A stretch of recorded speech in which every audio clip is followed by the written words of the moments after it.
안녕하세요. 도지선생의 주식 이야기의 도지선생입니다. 2019년 11월 29일 특징주 분석입니다. 오늘 가지고 온 종목은 한국 화장품인데요.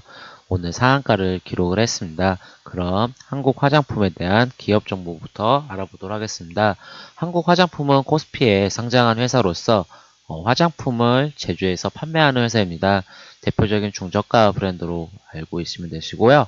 그리고 색조 화장품도 기초 화장품을 판매하고 있습니다. 화장품주는 결국 중국이랑 많이 연결되어 있는데요. 이유는 아무래도 이 화장품의 매출은 주로 예전에는 중국에서 많이 발생을 했습니다. 하지만 사드 문제가 발생이 되고 중국과의 관계가 어느 정도 제한이 되면서 한국 화장품 같은 경우는 실적을 확인해 보시게 되면은 연간 컨센서스 같은 경우는 계속 감소하는 추세를 보이고 있습니다. 그리고 올해도 매출액이 그렇게 좋지는 않은데요. 보시게 되면 1분기부터 2분기 계속 감소하는 추세를 보이고 있고 영업이익이나 당기순이익도 계속 감소하는 모습을 보이고 있습니다. 왜냐?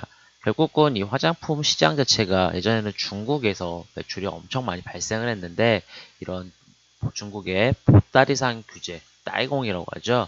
이런 규제도 생기면서 사드 문제가 또 발생하면서 결국 중국과의 관계가 소원해지면서 화장품들의 주가가 많이 줄어들었습니다. 아무래도 보시면 지금 보시게 되면 일봉 차트를 보셔도 어, 우하향하는 모습을 보실 수가 있습니다. 왜냐하면은 아무래도 실적이 좋지 않기 때문에 결국은 이렇게 주가가 우하향할 수밖에 없는데요. 주봉을 보시게 되면은 예전에는 이 중국과의 관계가 좋았을 때는 매출액이 아무래도 좋다 보니까 결국 이런 우상향한 모습을 보였지만 지금 이제 사드 문제 발생한 이후로부터는 계속 이 주가가 내리막길을 그리고 있습니다.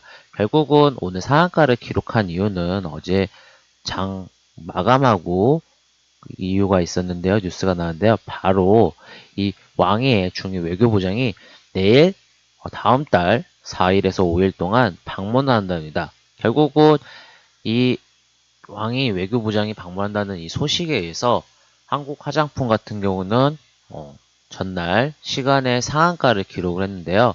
예전에 제가 중국 관련주 하면서 중국에서 우리나라에 상장한 주식들을 이야기하면서 이 화장품주와 중국 관련 상장주들은 이 중국과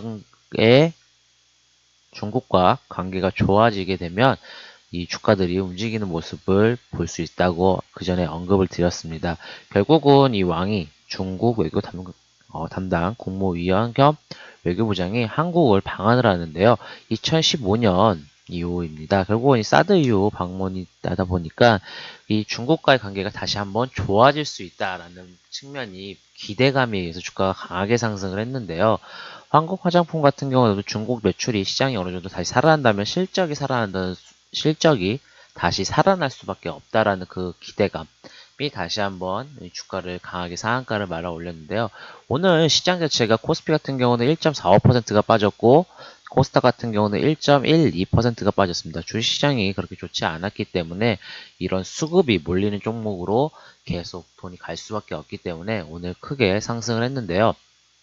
기존에도 거래량 차트를 보시게 되면은 이 이전에 돈 들어왔던 흔적들이 많습니다. 보시게 되면 거래량이 평소보다 많았죠. 결국은 이 거래량이 돈이 들어왔다라는 소문이거든요. 결국은 돈들이 움직였다는 거는 다시 한번 크게 움직일 수 있다라는 흐름을 볼 수 있는데 이 크게 상승하고 나서는 크게 거래량이 빠지는 모습을 보이지 않았습니다. 의미 있는 거래량. 그리고 차트도 보시게 되면 넓게 보시게 되면 바닥을 그래도 크게 보게 되면 쓰리바닥을 다졌죠. 바닥에서 결국은 오늘 갭상승을 하면서 기존의 저항선 부근이었던 이 121선 부근을 돌파했기 때문에 갭상승으로 그리고 또 하나 시장이 좋지 않았고 이런 중국과의 관계가 다시 한번 좋아질 수 있다는 그 기대감이 발생하면서 오늘 상한가를 기록을 했습니다. 결국은 기존의 저항선 부근까지도 저항선까지 더 추가적인 상승 예상이 될 수 있는데 아직 뭐 중국과의 관계가 좋아진다는 결정이 된 것도 없고 그리고 다음 달 4일에서 5일 동안 이 중국이 방한을 하면서 어떤 것을 한국과의 관계가 풀어지느냐 이게 중요하다고 볼 수 있거든요. 말 그대로 따이공, 중국의 보따리상들을 규제가 어느 정도 풀어진다고 하면은 한국 화장품 같은 경우 다시 한번 재차 상승이 가능하다고 보고 있지만 결국은 이 사드 문제 그 이후에 이제 중국에서 뭐 게임 시장을 풀어줄 수도 있고 관광객들을 조금 더 풀어줄 수 있는지 이 여부가 결국 중요할 것 같습니다. 왜냐하면 아무래도 이 중국과의 관계는 큰 매출, 큰 시장이란 말입니다. 이 큰 시장을 다시 한번 회복할 수 있다면 전체적인 화장품주들도 상승할 수 있고 그와 관련해서 면세점 관련주 대표적인 게 호텔 신라죠.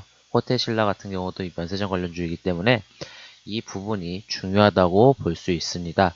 결국은 이 저항선 부분이 다음 주 월요일 날 되게 중요할 것으로 보고 있는데 이 저항선을 돌파하지 못한다고 하면은 다시 한번 밀릴 수 있다는 가능성이 있기 때문에 재차 진입을 하신다고 하시면 저는 다시 한번 밀린다고 하면 이 평선 부근에서 다시 한번 진입해 보시는 게 좋을 것 같습니다. 결국 이 차트만 보시는 것도 투자하게 되면은 어느 정도 제한적인 상황이 있고 차트와 재무 그리고 이런 뉴스, 이슈 이런 부분을 한번 확인해 보시면서 주식시장 대응해 보시면 좋을 것 같습니다. 이상 도지선생의 주식 이야기의 도지선생이었습니다. 감사합니다.